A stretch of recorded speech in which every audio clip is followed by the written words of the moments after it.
Assalamualaikum warahmatullahi wabarakatuh. Salam sejahtera untuk kita semua. Selamat datang kembali teman-teman semua di mata kuliah Oceanografi. Hari ini kita akan mempelajari isotop. Isotop ini merupakan salah satu komponen kimiawi yang ada di lautan.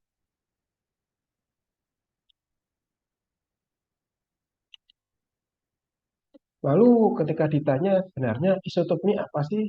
Isotop ini adalah atom ya. Jelas isotop ini adalah atom yang memiliki yang memiliki jumlah dari proton dan elektron yang sama, tapi berbeda dalam jumlah neutron. Atau secara singkat dapat dimaknai sebagai atom-atom yang memiliki nomor masanya berbeda. Ya, tentu teman-teman masih ingat ya. Jadi ini adalah simbolisasi kimiawi suatu unsur di mana yang dimaksud dengan isotop adalah atom-atom yang memiliki nomor massa yang berbeda, alias nomor pada pangkat atas ini ya, pada huruf A ini berbeda, tapi memiliki kesamaan dalam nomor atomnya atau di Z-nya. Nah, ini adalah contoh dari isotop hidrogen. Ada yang namanya deuterium dan juga tritium. Nah, secara alami ya, setiap elemen yang ada di bumi memiliki isotop di hampir semua elemen yang berada di tabel periodik ini memiliki lebih dari isotop. Nah, semua isotop dari semua elemen tersebut memiliki nomor atom yang sama, tetapi memiliki nomor massa yang berbeda. Nah, secara umum ini adalah asal muasal isotop yang ada di bumi. Yang pertama adalah isotop-isotop itu merupakan nuklida yang secara alamiah ada, gitu ya. Ada di bumi ketika bumi ada selama beberapa fase pembentukannya, ya. Jadi sudah dari sekitar 4,5 kali 10 pangkat 9 tahun yang lalu isotop ini ada. Dan selanjutnya adalah nuklida-nuklida radioaktif yang secara continuously ya, secara berlanjut itu diproduksi melalui interaksi ya antara sinar kosmik dengan gas atmosfer. Selanjutnya ada juga yang merupakan nuklida-nuklida buatan manusia begitu ya.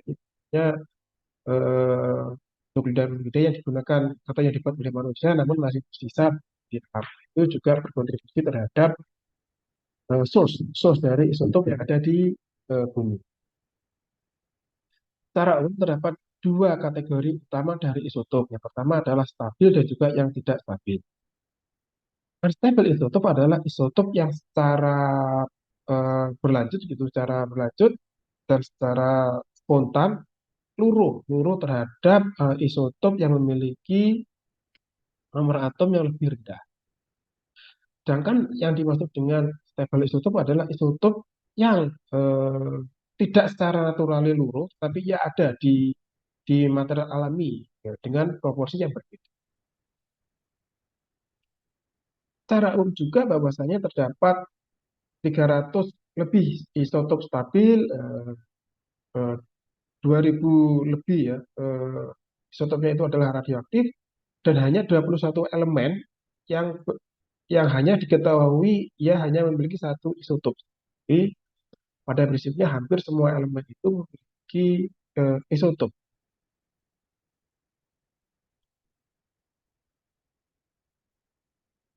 Nah, isotop ini cenderung stabil ya ketika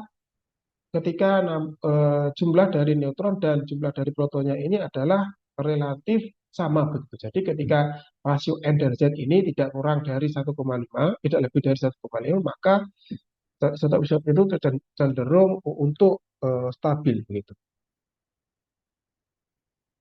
Nah, biasanya penggunaan isotop ini terdapat dua prinsip utama begitu ya terkait dengan penggunaannya. Yang pertama adalah isotop peluruhan dan radioaktif. Nah, ini memiliki kemampuan untuk memproduksi isotop eh, dari elemen yang berbeda selama beberapa waktu. Nah, prinsip ini biasanya digunakan sebagai basis ya untuk penanggalan geologi. Selanjutnya terkait dengan penggunaan isotop yang stabil, nah ini biasanya memiliki konsentrasi ya, konsentrasi yang preferensial gitu karena perbedaan dari masanya. Ini biasanya digunakan untuk eh, geochemical fingerprinting ya, ataupun proses identifikasi sidik jari geokimia gitu. Dan juga bisa digunakan untuk mengidentifikasi reaksi ya dari ataupun proses-proses pathway yang rumit begitu, dan juga untuk membedakan di antara proses geologi yang berbeda. Nah, ini adalah contoh dari isotop radioaktif. Ada yang secara alamiah itu memang begitu atau memang ada, ini seperti gas, BE1 yang lalu selanjutnya ada yang merupakan produk dari bom, ada C14, SR90, dan juga selanjutnya adalah yang merupakan reaktor nuklir. Ini contohnya adalah PU239. Nah, di dalam istilah isotop tentu dikenal secara umum ya yang namanya peluruan radioaktif. Di mana makna dari peluruan radioaktif ini adalah suatu proses di mana nukleus atau inti atom ini yang tidak stabil kehilangan energi dengan memancarkan radiasi. Nah, di proses peluruan ini tidak tergantung ya dari kondisi kimia dan juga fisika. Tidak tergantung pula pada suhu dan juga tekanan. Nah, propertinya ataupun karakteristiknya hanya dari nukleus saja atau inti saja. Nah, selanjutnya ada yang namanya half-life dan juga min-life, di mana half-life ini adalah didefinisikan sebagai waktu yang dibutuhkan untuk setengah atom ini mulai melurus. Kan min-life adalah eh, setara ya ataupun ekuivalen terhadap rata-rata hidup dari suatu atom yang radioaktif sendiri. Nah, min-life ini juga eh, tertuju ya pada waktu yang diperlukan untuk aktivitas untuk mengurangi ya dari faktor E pangkat 1 seperti itu. Nah, dan jumlahnya dari minus ini adalah lebih besar dari 1/693.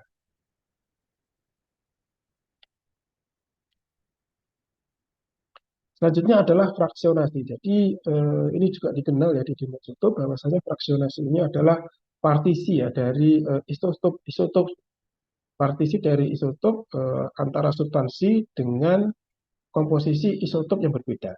Nah, ini biasanya dihasilkan dari reaksi pertukaran isotop dan juga efek dari kinetik ataupun reaksi dari kimia. Nah, selanjutnya adalah bagaimana kita bisa menentukan konsentrasi dari isotop yang stabil. Ini ada rumusnya ya. Jadi untuk menentukan konsentrasi dari isotop yang stabil atau biasa diekspresikan dalam dalam lambang delta ya. Jadi R per R standar sama dengan 1 plus delta. Begitu. Jadi delta ini adalah konsentrasi dari isotop yang stabil, di mana R ini adalah rasio ya, rasio dari isotopnya seperti itu. R sampel ini adalah rasio pada sampel dan R standar ini adalah rasio pada standar yang digunakan. Nah, ketika delta memiliki nilai positif, ya berarti sampel memiliki berat isotop yang lebih berat dari standar. Dan begitu juga sebaliknya ketika si delta ini memiliki nilai negatif, berarti sampel ini lebih lebih ringan begitu ya dari yang standar. Nah, ketika delta ini sama dengan 0, maka komposisi isotopiknya sama dengan komposisi isotopik sampel sama dengan komposisi isotopik dari yang standar. Nah, ini adalah beberapa proses bagaimana bisa radioaktif ini, isotop radioaktif ini memasuki laut. Yang pertama itu melalui interaksi dengan atmosfer, dua ada masukan dari sungai, selanjutnya ada difusi ya dari sedimen, Nah, dia juga peluru radioaktif ya dari elemen yang lain. Nah, ini yang paling penting bagi kita yang harus kita ketahui adalah bahwasanya sebenarnya untuk apa sih kita mempelajari isotop begitu. Yang pertama, kita bisa menggunakan isotop ya untuk mempelajari kecepatan dari pencampuran air dan sedimen. Lalu juga bisa digunakan untuk biological dating ya, jadi untuk mengetahui umur suatu perairan dan juga sedimen.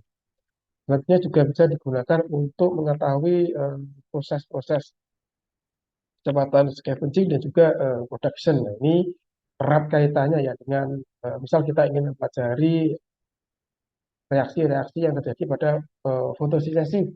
Nah, itu kita perlu yang namanya isotop untuk mengetahui pathway-nya. Nah, ini yang paling umum, ya, penggunaan paling umum dari isotop. Ini kita sering mendengar yang namanya C14 dating ataupun penanggalan dengan menggunakan karbon C14. Jadi pada prinsipnya adalah ketika tidak ada pertukaran isotop, fluorur radioaktif adalah satu-satunya dari karbon 14 ini untuk sink untuk menghilang ya. Dan jika dan jika nilai awal dari C14 ini diketahui, nah, maka sebuah usia dari suatu perairan atau sedimen dapat dihitung ya dengan mengukur aktivitas C14 dari si sampel. Nah, ini adalah prinsip dasar ketika kita menggunakan atom karbon C14 untuk penanggalan. Nah, ini ada beberapa contoh ya dari isotop oksigen. Ada O16, O17, dan juga O18. Selanjutnya ada hidrogen, ini yang sering digunakan untuk contoh, ada protium, deuterium, dan juga tritium. Ada juga selanjutnya itu karbon, karbon C12, C13, dan juga C14. Nah, ini adalah untuk isotop dari nitrogen, ada M14 dan juga N15. Jadi yang dicontohkan ini hampir semuanya memiliki lebih dari satu isotop ya. Juga si sulfur S32, 33, 34, dan juga 36. Nah, secara umum ada banyak manfaatnya ya. Jadi ini adalah penggunaan dari isotop. Yang pertama ini adalah untuk tracer radioaktif. Yang kedua ini untuk mempelajari reaksi-reaksi yang complicated. Yang seperti yang sudah kita sebutkan tadi, ini adalah contohnya adalah proses fotosintesis, hidrolisis dari ester dan sebagainya. Nah, isotop ini juga bisa digunakan untuk mentrace ya ataupun untuk menduga begitu dari berbagai macam penyakit. Nah, bisa juga isotop ini digunakan untuk carbon dating atau untuk menentukan tanggal suatu komponen yang air sedimen begitu, dan juga eh, bisa digunakan untuk mempelajari sistem biologi yang lain.